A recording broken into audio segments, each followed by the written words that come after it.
今日は素ので和風の曲を作るときにどのプロンプトが有効かを解説するよ。昔の要素を曲に反映させたいときは国名プラストラディショナルのプロンプトを使う。しかしジャパニーズトラディショナルは残念ながら全く効果を発揮しない。雅楽や能、演歌も聴かない。日本の古い音楽が出るプロンプトはないよ。では素のでどうやって和風の曲を作るか。一つはチャイニーズトラディショナルでの代用だ。チャイニーズトラディショナルは強い効き目がある。これに日本要素アニメを足してごまかそう。少し音楽の歴史の話をすると、中国も日本も音楽のスタートは雅楽だ。その後中国では雅楽のロ音階、日本では雅楽の律音階が発展した。ろれつが回らないの語源だったりもするね。ろれつはロ音階と律音階のことだよ。つまり中国の古い音楽を律音階に変えると日本の古い音楽にかなり近くなるんだ。現代では律音階をマイナーペンタと呼ぶよ。マイナーペンタはアニソンで多用される。つまり中国の古い音楽プラス律音階はチャイニーズトラディショナルプラスアニメになる。これでどの程度和風の曲になるのかは今流れている BGM を聞いて判断してね。でもこのプロンプトには大きな欠点がある。微妙なバランスで成立する曲調だから他のプロンプトを追加できないんだ。他のジャンルに和風要素を入れたいときはこのプロンプトは全く役に立たないよ。それでは今日の本題に入ろう。今日解説するのは和楽器のプロンプトだ。楽器のプロンプトは曲に楽器音を追加する。そして多少曲調を変化させる効果もあるよ。特に琴、三味線、尺八、この3種類はかなり強いプロンプトだ。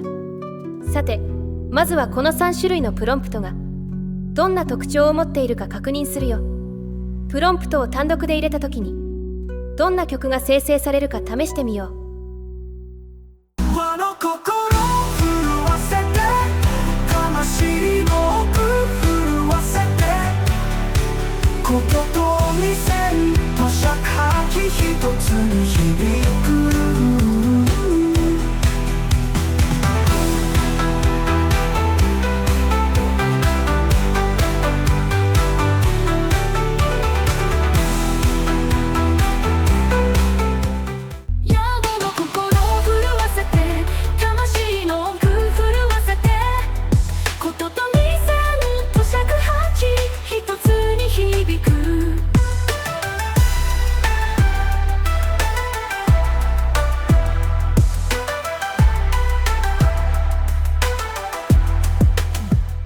和の心震わせて魂の奥震わせて琴と二線と尺八一つに響く。呼ぶ呼ぶ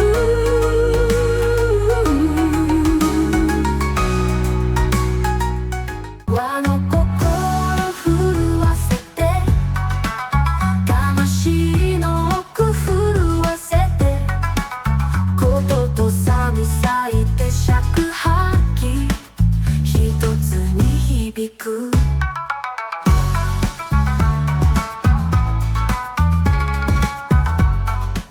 和の心震わせて魂の奥震わせて琴と三と尺八一つに響く。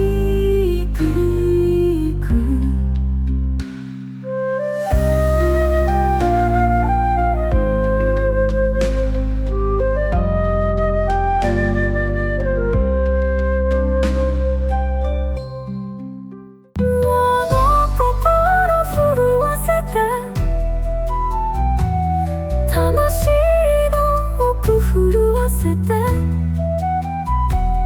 琴と二線と尺八一つに響く。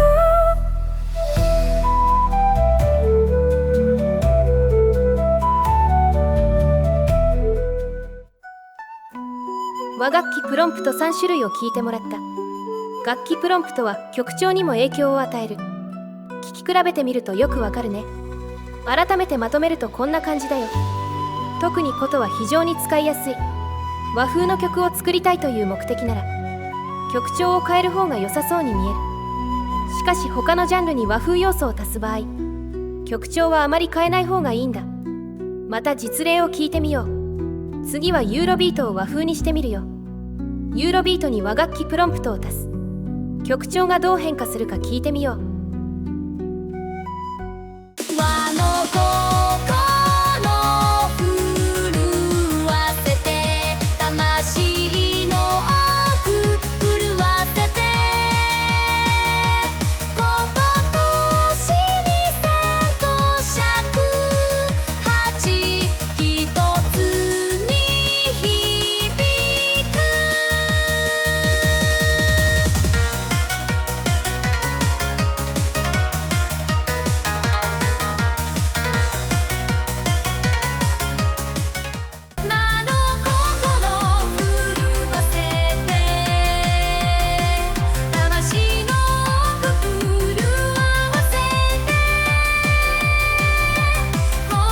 としに線と尺八一つに響く魔の心震わせて魂の奥震わせて言としに線と尺八一つに響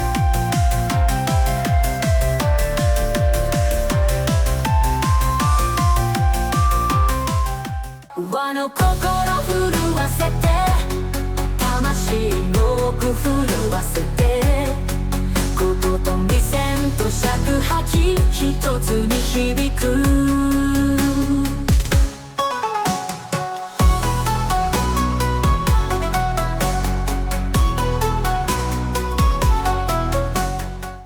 和の心震わせて魂の奥震わせて音三線と尺八一つに響く和の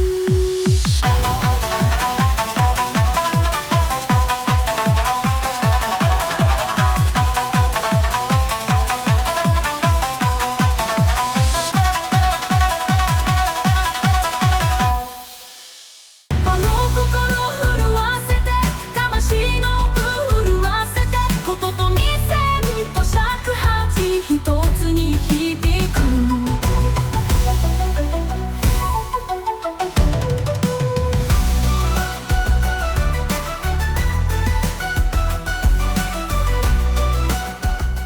矢の心震わせて魂の奥震わせて琴と二線と尺八一つに響く